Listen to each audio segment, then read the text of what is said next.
Welcome, beautiful people, to episode 7 of Book Read. I'm very excited to be introducing you today the amazing Maggie K De Monde from 80s legendary band Swansway, Scarlet Fantastic, and also you're going to hear about her brother who took some incredible photos on the music scene up in Birmingham in the 80s of the likes of Boy George, Duran Duran, etc., etc.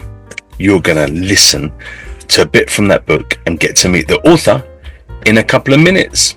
How about we go and meet the amazing Maggie K De Monde?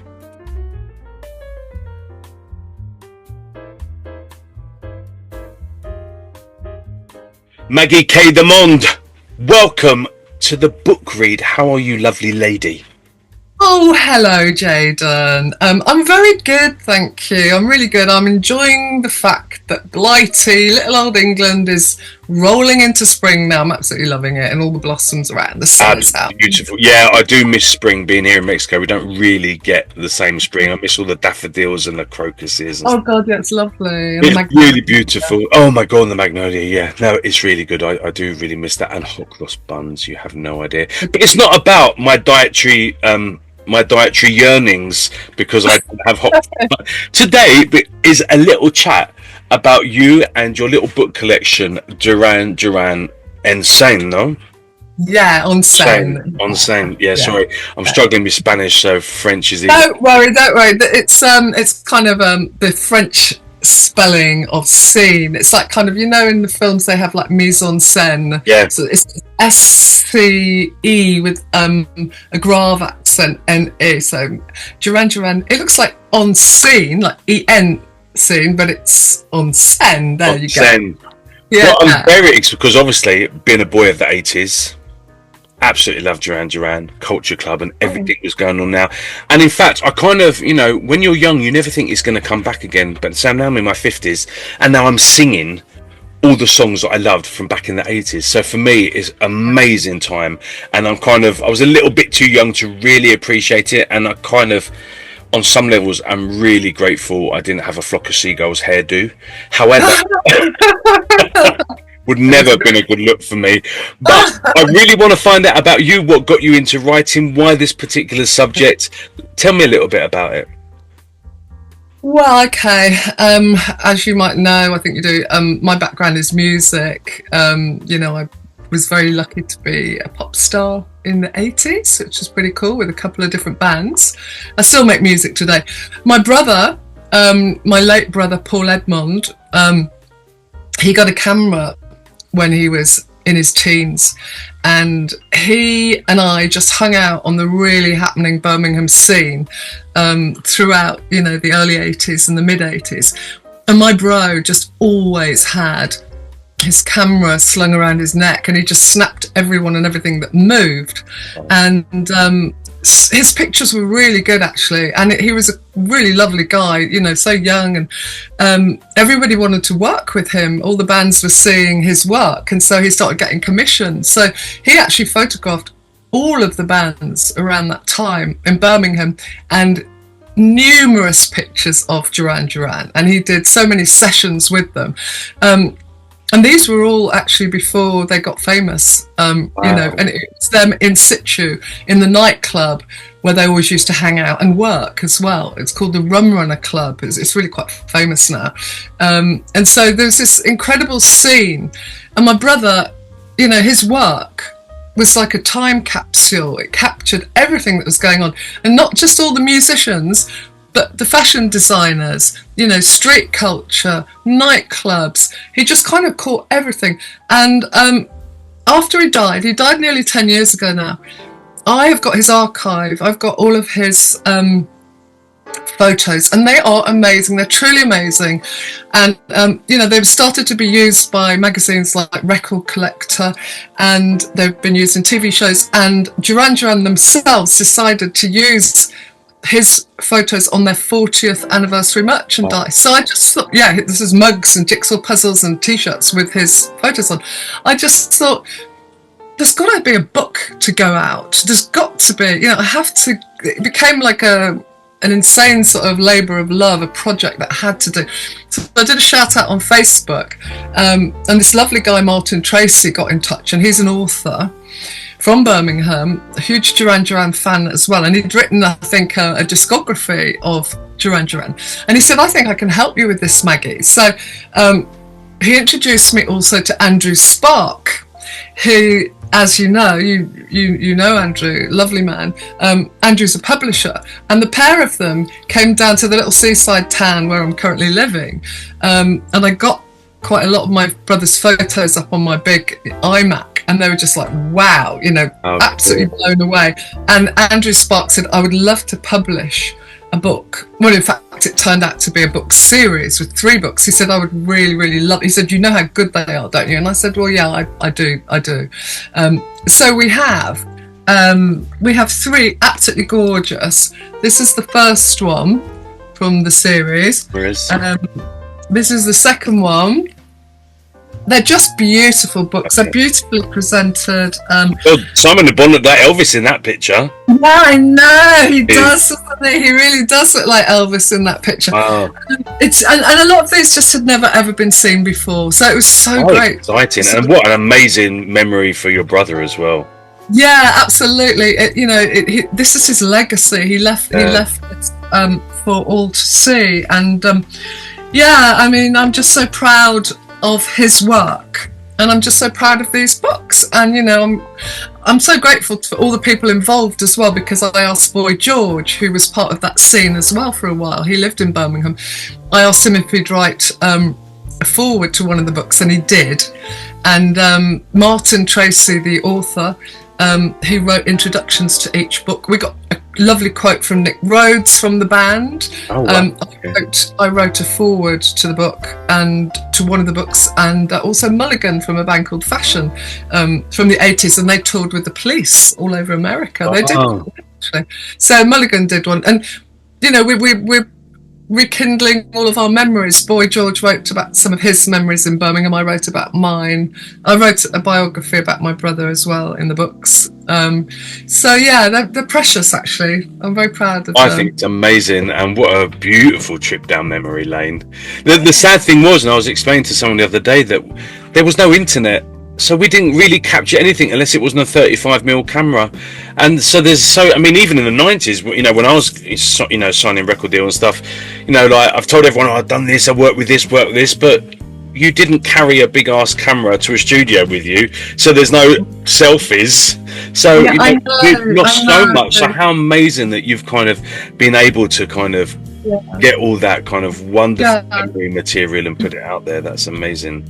I'm so grateful to my brother also, because everything he did back in the day, I mean, he used to have a dark room, you know, when there was that string of red light, with and you do the stuff with the chemicals, and you'd have red lights, and so he developed everything himself. But luckily for me, which made my life a lot easier, he digitalized everything. So all of these photos he had put onto CDs, and luckily he did that before he passed away. So you know, it made my life a lot easier. Otherwise, I have got all his negs, but you know, it's a right old game to have to go through millions and millions of negs and get them all printed up and do all that stuff. But thankfully he left, you know, what a great gift. That boy knew what was coming. He knew this was going to come out and be shared with the world again one day. So that's amazing.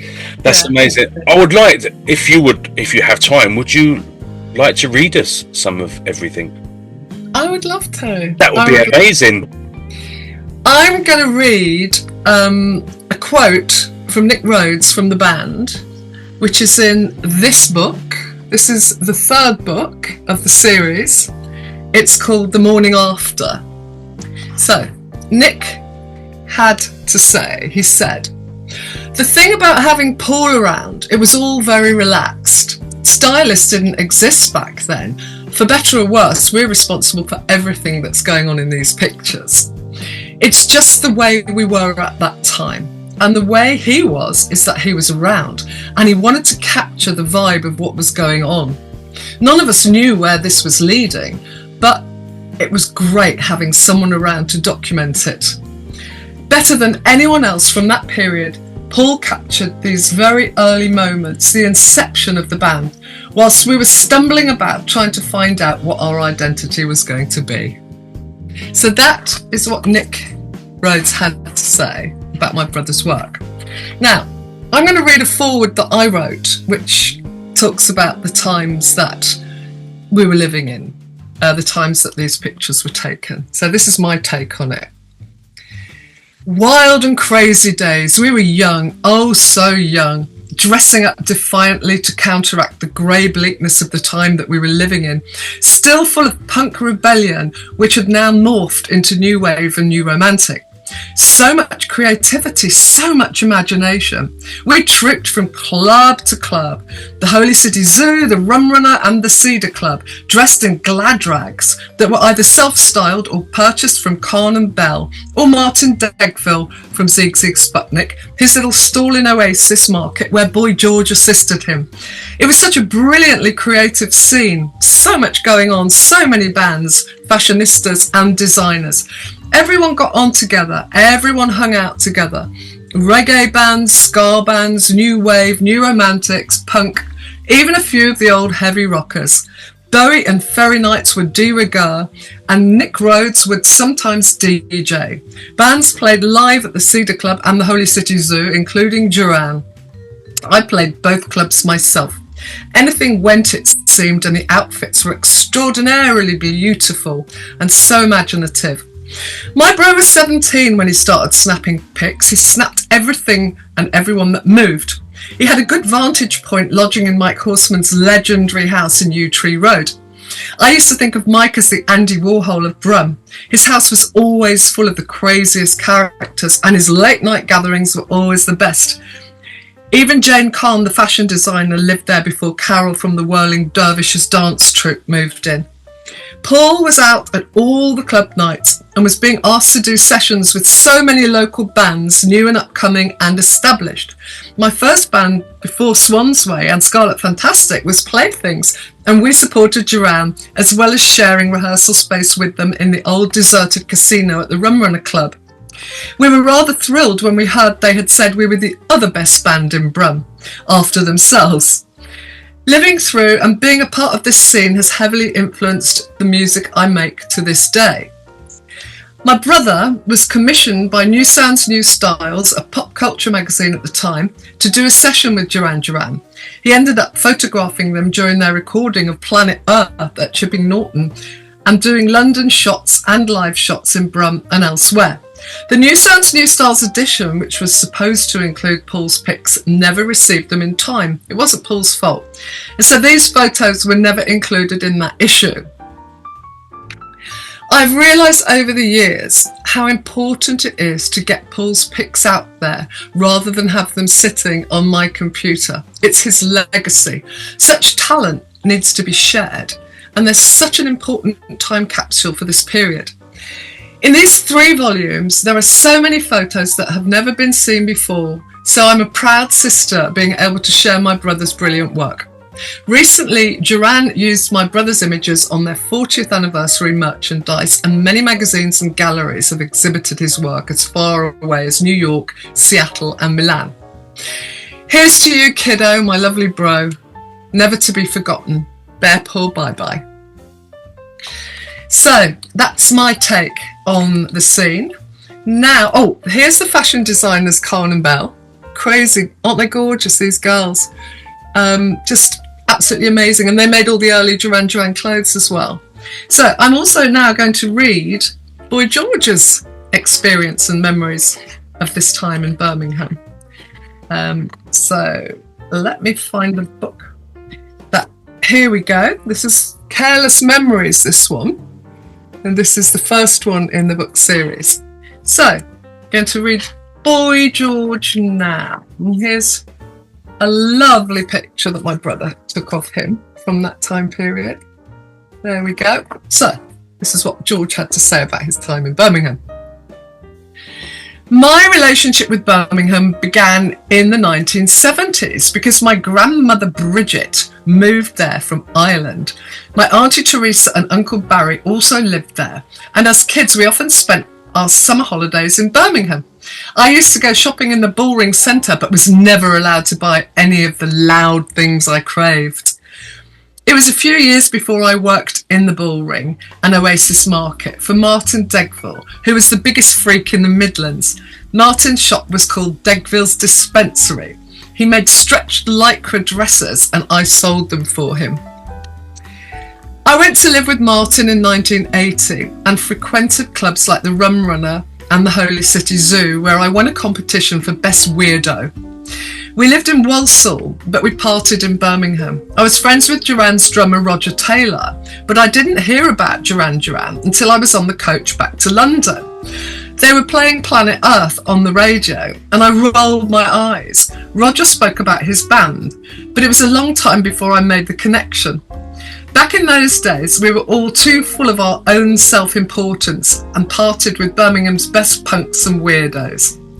Patti Bell, Jane Kahn, Gay John and Patrick Lilly, who went on to run some of London's wildest gay nights. When I heard the song Planet Earth on the bus, I was the first to say, they're not real new romantics. But the truth was we were all Bowie kids, survivors of glam rock, who fell into punk rock and wore frilly blouses. Some of them grew out of it, some of us didn't. Isn't it perfectly delicious that Duran Duran became our biggest rivals? I loved Birmingham because people were so warm and friendly and asked you who you were. And Paul's work captures the moment beautifully. Wham bam, thank you, Duran. So that's what Boy George had to say. So I'm thinking what would be good to read next. Do you know what? Do you know what I'm going to do? Lovely Martin Tracy, the author who is responsible for helping me with this book and introducing me to Andrew Spark.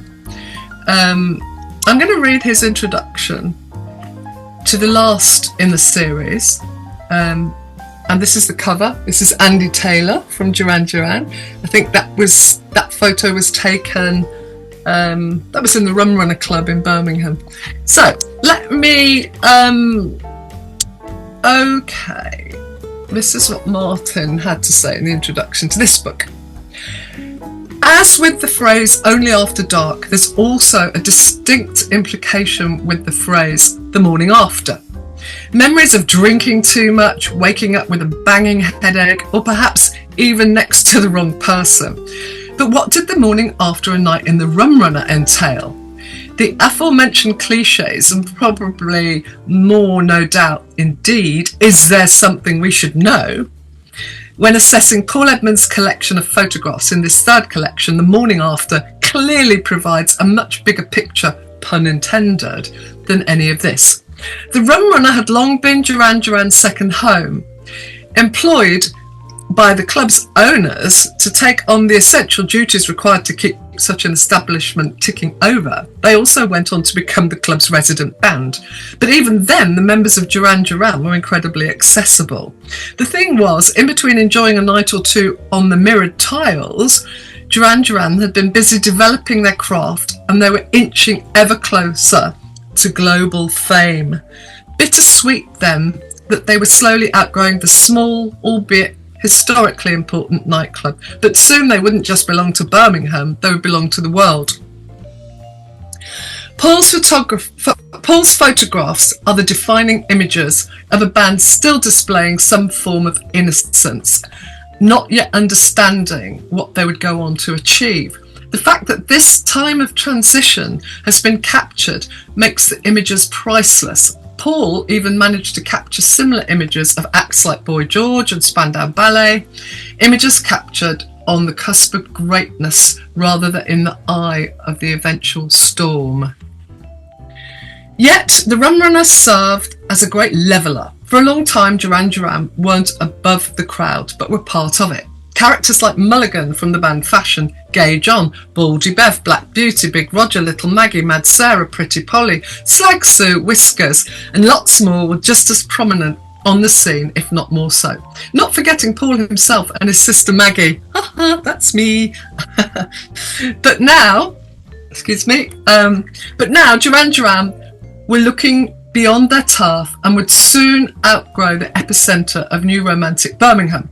Unless you were one of the revellers of the time, without Paul's photographs, we would never truly understand the fertile soil of creativity and style from which Duran Duran grew. And Paul has also captured insightful pastoral images of Duran Duran recording their early tracks in the Cotswold village of Chipping Norton.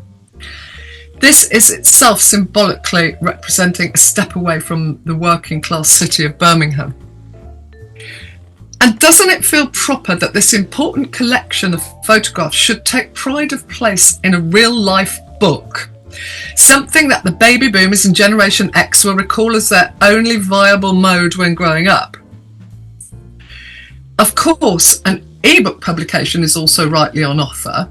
Evolution, if not revolution, is to be embraced. It's important that the youth of today have the insight into how their parents or grandparents quenched their thirst for the entwinement of music and fashion in the early 80s as they raged against conformity, blurring the lines of gender identity and being clad in androgynous attire ain't a new thing, kids. Putting American superstar Lady Gaga aside, she would have fitted in very nicely indeed. These photographs show a world of difference from today's music and fashion scene. In fact, is there even such a thing as a scene these days? It's true that tattoos, body piercing and coloured hair have now become mainstream, but this has only become possible because of the generations in these photographs pushing the boundaries of acceptance. Duran Duran took their name from a science fiction film. They wore the futuristic looking clothes created by the imaginative Jane Kahn and Patti. There's always seemed to be a sense of futurism in the ingredients of the band. It was in their DNA to keep looking into the ether, and their musical progression simply meant that they had to move on. It was their destiny. Yet every now and then they would fondly take a look back at their Birmingham roots. Remember the Only After Dark album of 2006? And by harnessing this extensive collection of images, thankfully we too can now look back with fondness. Thank you, Paul. I hope that you've enjoyed that. So many amazing photos, and yes, this is Leah Dale. She was on the scene. She used to model for Jane and Patti, Kahn and Bell. I think I showed you the picture of Kahn and Bell already. I think I did. Simon Le Bon looking very much like Elvis there. And this is a picture of Dick, the drummer, who sadly is no longer with us. He was the drummer in Fashion. Just a few of many amazing pictures. Oh, and here we go. I just opened this. This is my band Swansway. We had a hit called Soul Train. Produced by John Walters, who was in Landscape, Einstein A Go-Go. And that's Rick. Again, he was in my band Scarlet Fantastic after Swansway. So there you go. Go out and buy the book. Read it all. Look at all the fabulous pictures. Thank you. One. Oh my goodness. What a magical trip down memory lane. How does it make you feel? How does it make you feel? Do you know, it's strange because I was talking with someone about this the other day. It's like I find my life has sort of sections, and it's almost like there's a different me in each section. You can probably relate to that, Jaden, and I'm sure you can. And that was me. That was me. That was 80s me, and that was when my brother and I were, we were like that. And I'm really tall. I'm 6'2", and he was the same height as me. And I think I had sort of blackish, reddy, or orangey hair at the time, but he had very bleached blonde hair, which is kind of colour I'm doing now. But I guess we just, we were there all the time, and we all partied at each other's houses. And I mean, it's crazy looking back. I couldn't do it now. I wouldn't last longer than a week, I don't think, if I tried doing what I did. But I mean, a lot of the time we didn't even go out until midnight. We'd go around to someone's house and have some drinks at midnight, and then kind of go out and party. And there's quite a big Asian population in Birmingham and fantastic curry houses. And what we'd often do after doing all the clubs, this would be loads of us, UB40 as well. I mean, they were always around. In fact, I was in a little film with UB40 called Dance with the Devil. With Chrissy Hind as well. Oh my God. Goodness. Robert Palmer and oh my goodness. Anyway, yeah, that was fun. But we'd all go to these little curry houses, which I don't know if they were legally supposed to be open, and I don't know if they should have been selling alcohol either. But they knew that they could happily host the sort of, you know, the get-togethers, the late-night parties, the after-parties. So we'd be there at dawn, you know, eating curry and drinking and yeah, crazy days. But yeah, we were young. We were so young.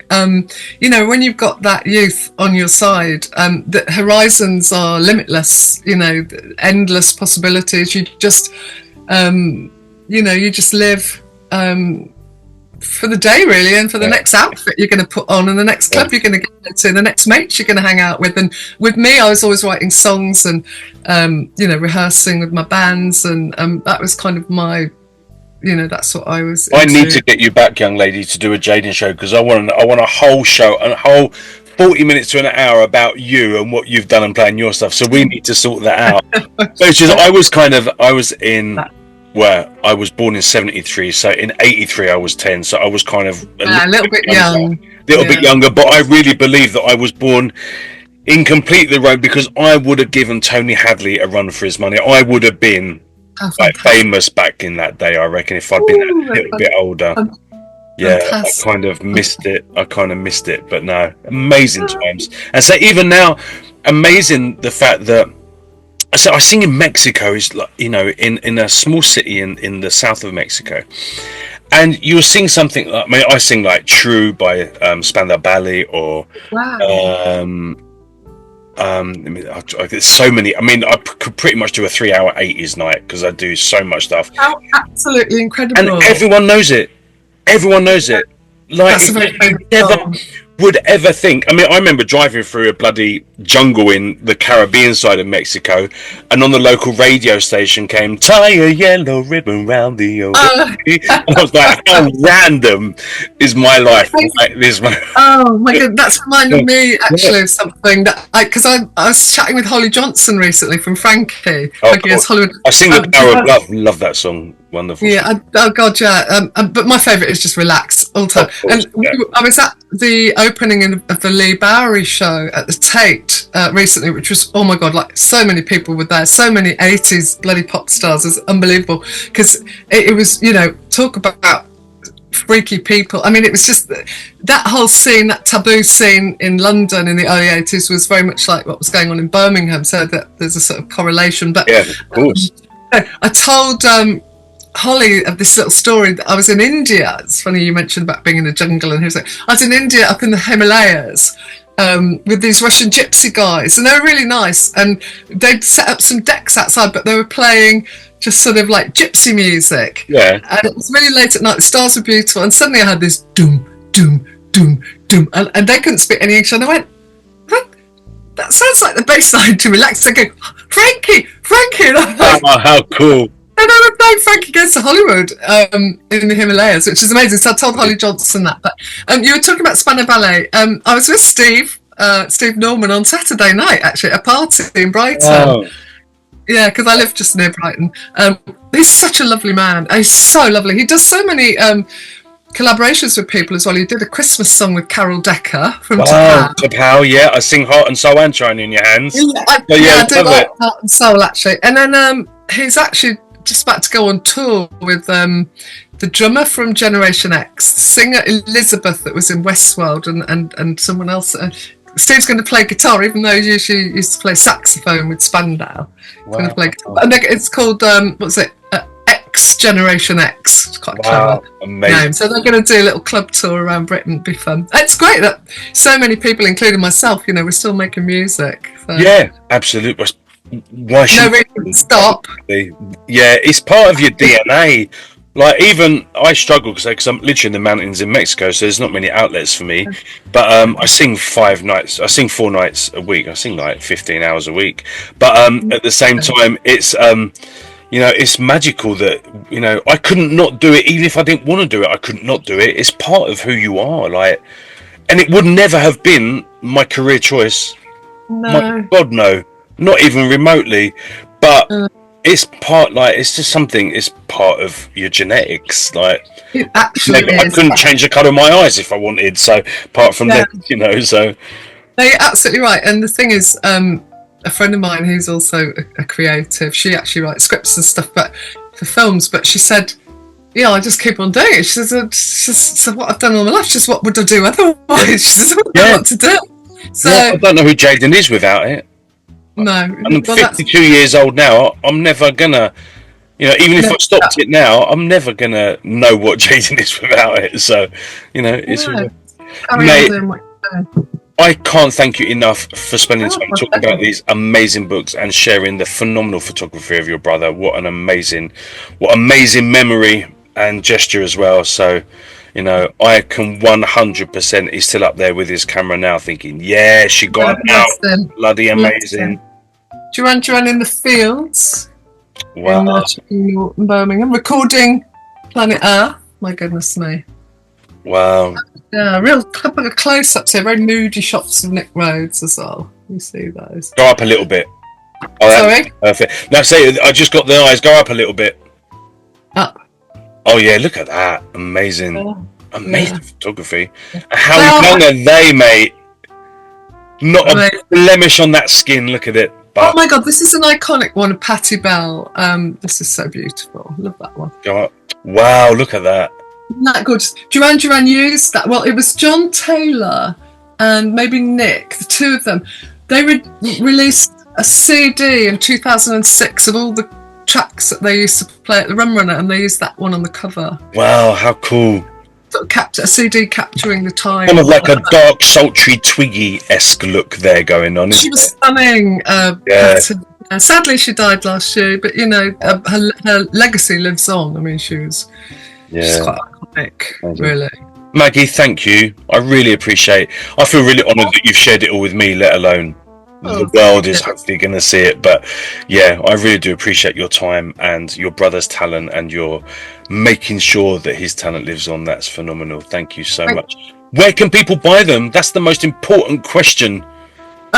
They can buy them from Andrew Spark, publisher, and the best way to get them is by going to the website, which is www.andrewspark.com. And Spark, it has got an E on the end, so it's andrewspark with an E.com. Wow. So yeah, I mean, it's available from there. As far as I'm aware, I think it is also available from a lot of the other platforms online, I think. And I think it's available as an ebook, but yeah, just you can get it anywhere in the world. These lovely 3 books. Amazing. Yeah, from Andrew's website, APS Books. Right, I'll make sure I post that. That'll be on the introduction page to this show. It'll also be running through the interview as well. Maggie, thank you so much. My pleasure. Off scene, we're going to chat about a date for you to come back and talk, because you've got some phenomenal stories. We need to talk about you and do a show about your music and your composing, and your fashion and everything. It'd be wonderful. Thank you so much. People at home, if you have any questions for Maggie, make sure you write them in the comment section. If we get enough questions, then Maggie and I will get back together, and she will personally answer your questions with regards to these books as well. So please make sure you write them in the comment section. Please share, please subscribe, please tell all your friends, including your enemies, because I can guarantee they won't be your enemies once you've shared this glorious show with them. Take my word. Thank you, Jaden. Thank you so much. Bless you, my darling. We'll catch up very soon. Take care. Take care. Bye-bye. Bye. Thank you for your time, Maggie. Thank you for coming and sharing with us these amazing books. How wonderful. Please, people at home, not only do I want to thank you for watching this show, but please go and follow Maggie on all the links that have been mentioned in the introductory page to this particular show. Make sure you go and buy those books, if not for the photography alone, but also from some wonderful parts from other wonderful people that have been included in that project, especially the man boy George. How super cool is that? Go and find them on the places that are mentioned on the introduction page to this show. Thank you so much for joining Book Read. If you have any questions, please make sure you put them in the comment section if you want Maggie to answer any of them personally. And we'll maybe see you on part 2 question and answers. You take care. Bye bye.